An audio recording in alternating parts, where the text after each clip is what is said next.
Cartel economics working well here in Hamilton County, with the county commission voting 8-1 to disfavor you, my listener, disfavor your educational decisions, your election of how you want to spend money in the educational sector if you have children there.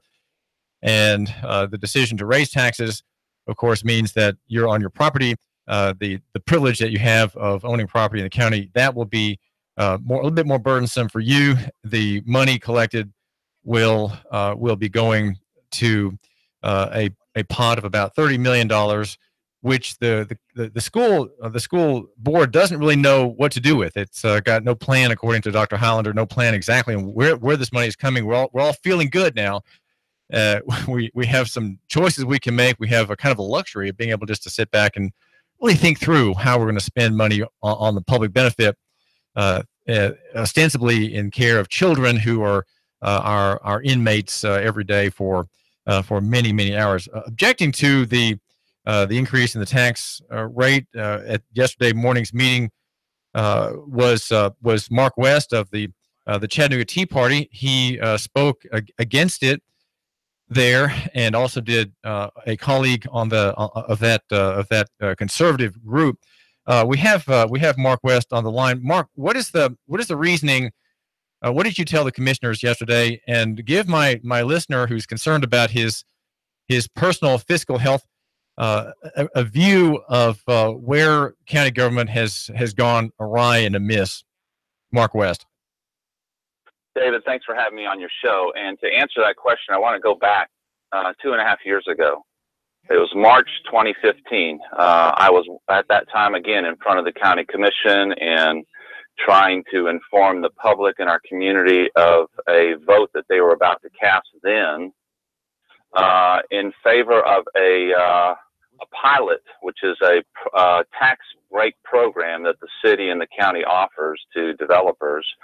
At the time, they were debating whether they were going to give another one of these many times multi-million-dollar pilots or tax breaks to wealthy developers to a gentleman named John Kinsey. If you know anything about Chattanooga, you know John Kinsey's the former mayor of the city of Chattanooga, who at the time was before both bodies asking for a tax break for his little pet project, the Chattanooga Choo Choo. And I was speaking out against it. Helen Burns-Sharp was speaking out against it. Many people in the community were speaking out against it. We're trying to warn the county commission and the city council about the errors, and the threat of continuing to do this was going to end up in a tax increase someday. I actually wrote an article, March 2015, that said, the title of the article was Pilots, the Reason for Your Coming Tax Increase. And so it was ironic that while 2.5 years ago we were warning the county commission against passing the tax break for Mayor Kinsey, it was so ironic that yesterday the very first person to step up to the mic at the public hearing to applaud the county commission for their courage and to encourage them to pass this tax increase, this $30 million tax increase, was none other than Mayor John Kinsey, the fellow who got the tax break 2.5 years ago. And I was warning that his tax break and others were going to cause a tax increase.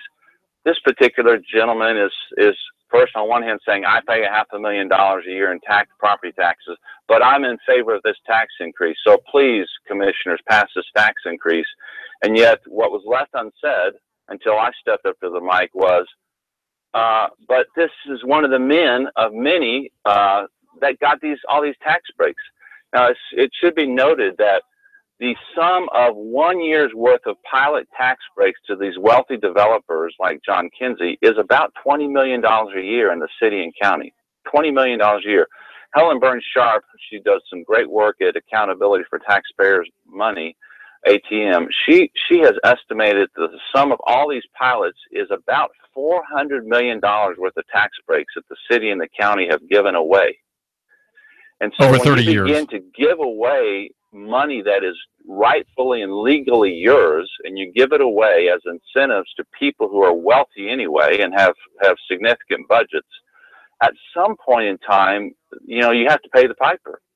And so what Mayor Kinsey was saying when he stepped up to the mic, he was saying, and really not in these words, but if you were following this for years, you knew what he was saying. He was saying, keep giving me my tax breaks, but all these people out in the audience and the tens of thousands of people, whether they're the little guy or the small businessman or the little old lady who's on a pension and a fixed income, I don't care about them. Pass this tax increase on all those people, but keep giving me my special tax breaks and all my buddies. And following right behind him, David, was the Chamber of Commerce, who is one of the worst organizations in our city for bringing in these wealthy developers and you know, putting their arm around them in front of the county commission and say, give these guys tax breaks. And the Chamber of Commerce again was saying, like Kinsey, hey, pass this tax increase. We need it for the children.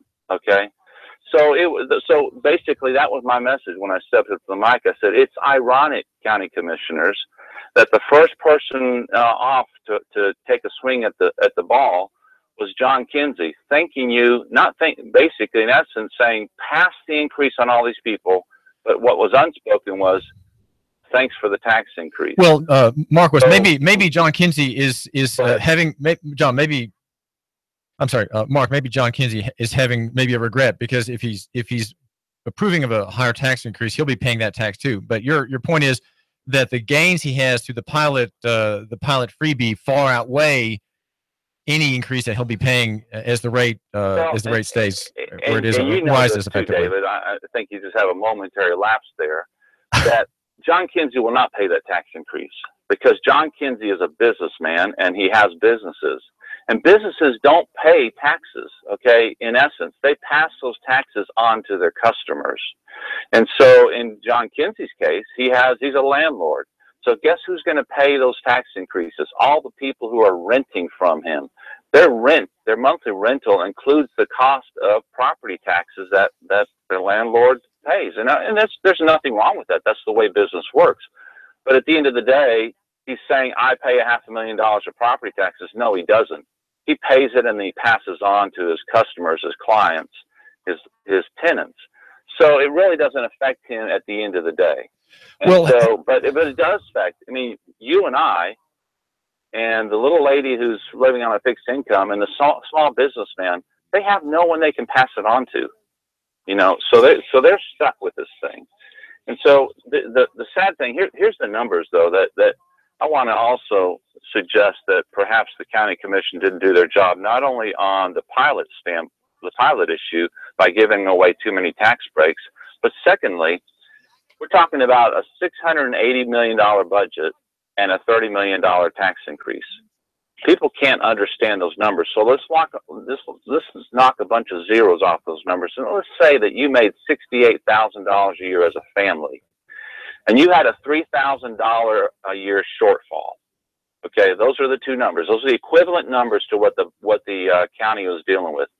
Do you think it's possible that you could look at all your expenses and you could probably say, you know what, I can cut out HBO, I can cut out, you know, maybe this service or that service, and I can probably find $3,000 worth of savings out of a $68,000 income? I think most families could do that if that was their goal. So do you think it's ridiculous to suggest that the county could probably do the same thing? They could find the equivalent of $3,000 out of $68,000 worth of income. I believe they could have. But as I think Commissioner Tim Boyd said, the county was so hurried to push this thing through that they were unwilling to really even look at the budget. And that's the sad thing about this. It's a twofold problem. One, they're not sharpening the pencil enough, and two, they're too free with giving away tax breaks, which is basically your money and my money. Well, Mark West, I offered a defense for the county in a post this week where I said inflation is corroding the value of your dollar, your tax revenues about 2% a year, probably more, depending on where that money, in which marketplace that money is spent. And so the dollars coming in are worth less. And over the course of 10 years or 7 years, in which the time from which there's been the most recent increase, $100 spent then now requires about $124, I think, the Bureau of Labor calculator suggests about $124 to buy the same things. And so there really has been a loss of buying power. But that suggestion was shot down by Tim. He said, well, we've been getting more money in to cover that consumer price index inflation count. So we're not really losing that much. Yeah. So what do you make of that analysis? Well, I was going to make that point too. And here's how Tim is right about this. I live my home in Chattanooga, which I actually have left. I now live in Bradley County, even though I still own property in Hamilton County. But my home is in Ooltewah area, and if you drive around Ooltewah, you see development just going nuts. New businesses popping up everywhere, new houses going up everywhere. And when you see that, if you think of that in terms of this tax discussion, every one of those businesses and every one of those houses are new money to the county. And you know what? The county's not paying a dime to put up those businesses or put up those houses.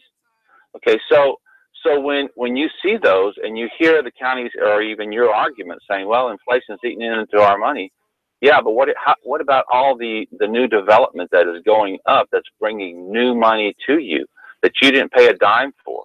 And so I mean, I don't know those numbers, but I just know I see development going up crazy, and I see new roads going in. Of course, some the county is paying for, but some the state is paying for, coming in and putting in big dollars. When the state pays for it, the county has little to no money in it, or some portion of it, but not all of it. So I think it's a much bigger issue than simply to say, well, there's inflation that's eating into their dollars, because they're getting new revenue all the time. The problem is they're giving away a lot of revenue too. You can't give away $400 million worth of revenue between the city and county and it not at some point affect your bottom line. And that's what we're talking about. These pilots are one of the biggest curses to our community that really gets left unspoken about, and that the county commission continues to give away. And it's really crony capitalism. They're giving it away to big business, to their friends, to former politicians, and yet the little guy will never get that break. No one got a tax break yesterday. This is David Tulis, and we're talking with Mark West. Mark, let me ask you a question just quickly about the Tea Party. You're the president of the Tea Party, and as you point out in a recent press release about the tax increase, or the coming tax increase, that the T means taxed enough already, or is that right? Is that taxed enough already? And yes, your goal when you were founded, was the national scene. And one of the points you've been making the past couple of years, I think, needs to be repeated for my listener, and that is that the listener, if he's a conservative, if he's tax-minded, if he's a thrifty, hardworking man, is worried about the direction of the country, he may have concerns about the country as a whole, but he really needs to focus locally where he can have an influence and have a vote. And in other words, he should have a more loco-centric perspective in what he listens in the way of news, and also in what he does in the way of corresponding with elected officials. What do you think? Have people like my listener done enough pending this tax increase? Have we told our commissioners what we want, or has the commission heard mostly just silence and support from tax gainers from their phones and emails? Yeah, you make an excellent point, David, and that is that you and I and your listeners will likely never have any impact on Washington, D.C. I mean, yesterday we read about Donald Trump meeting with Nancy Pelosi and Senator Schumer and striking a deal. You know what? You and I will never have an opportunity to sit in those meetings and have an impact on those decisions. But every one of your listeners had the opportunity to come up yesterday and say their piece about what's going on in their community. Out of the 15 or so people that stood in line to talk, I would say the majority of them spoke in favor of the tax increase. And most of them were big business and men in black suits and white shirts and ties, okay, representing big business. They were speaking in favor. They were the ones I was referring to. So, but your listeners could have easily have come out, or they could easily send an email. I've sent emails to a couple of the commissioners since then expressing my displeasure with their votes. Have your listeners done that? The commissioners, even though it's a done deal, they should still hear. If you're upset about it, they should still hear it from you, because that all politicians respond to ultimately is fear. They're afraid to lose the next election. And if they think there's enough people out there that are irritated enough with their positions and their votes that they're going to come out and vote them out of office, they will listen to those people. Ultimately, that's a sad thing to say, but that's really what they respond to. So I would encourage your listeners to really step up and to speak out. It doesn't have to be disrespectfully, but speak out firmly and let them know where you stand and why you believe it. And continue to do that month in, month out. We're talking with Mark West, who represents the Tea Party organization here in Chattanooga, the Chattanooga Tea Party. Mark, you're a writer and have, I think, a good post every week or so. Where can my listener find your work? Give the URL a couple times, would you please? Yeah, it's you can go to Awake to Freedom. Like, are you awake this morning? So that word, awaketofreedom.com. AWAKE to freedom, TO freedom.com. And you can read my blog post there. I'll leave you with, because I believe the Word of God, the Bible, is the central authority for life. Let me just leave you with these two verses that I think speak to the very issue that our county commission is struggling with. It's in James 2:2-4. It says, suppose someone comes into your meeting dressed in fancy clothes and expensive jewelry, and another comes in who is poor and dressed in dirty clothes. If you give special attention and a good seat to the rich person, but you say to the poor one, you can stand over there or else sit on the floor, well, doesn't this discrimination show that your judgments are guided by evil motives? And I can't judge the motives in the heart of these commissioners, but I can certainly judge their actions.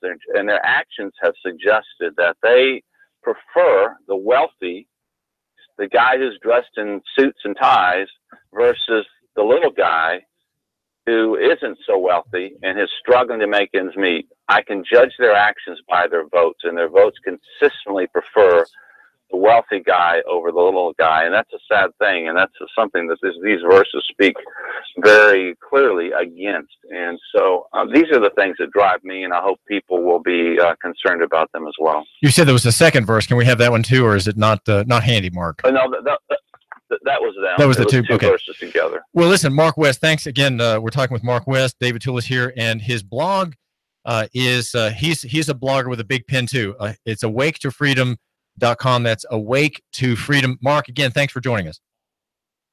Thank you, David. Bye. And he represents the Chattanooga Tea Party, and T means taxed enough already. And I would say that we are taxed enough already. But the tax, well, I'd say it's better to pay a local tax than a federal tax. It's better to pay a city tax than a United Nations tax, and that's because these taxing authorities are to some extent more responsive than those in Washington or those that would pretend to claim levies against us in Brussels or New York. And so the perspective that we offer here on the David Tulis program is lococentric. It is Noogacentric. I am David Tulis, the guru of Noogacentrism, the idea that Chattanooga is the center of the world, and it is because you are here.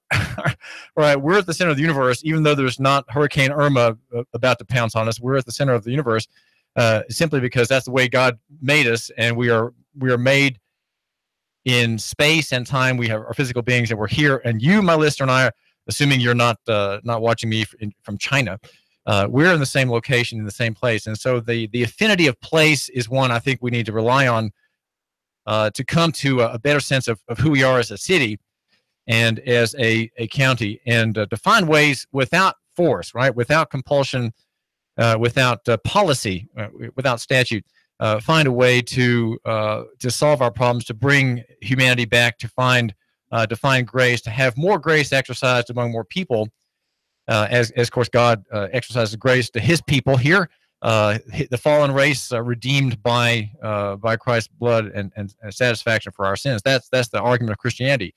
And the outworking of that system of life and thought of Christianity is the marketplace. It is freedom, and it is prosperity over time. And taxation is inevitable and it's inescapable. But best that taxation be serving a limited purpose, and that, of course, is justice. Social welfare and other things that are paid for by taxation are clearly unjust, and they're clearly forms of intervention in the marketplace by compulsion that don't serve their pretended and stated goals. Public schools don't serve their stated goals. So there are fundamental and principial reasons for opposing public schools. But here now we have a tax increase to add one more reason. David Tulis. In-depth traffic, news, and information. Mornings on Nooga Radio, AM 1240.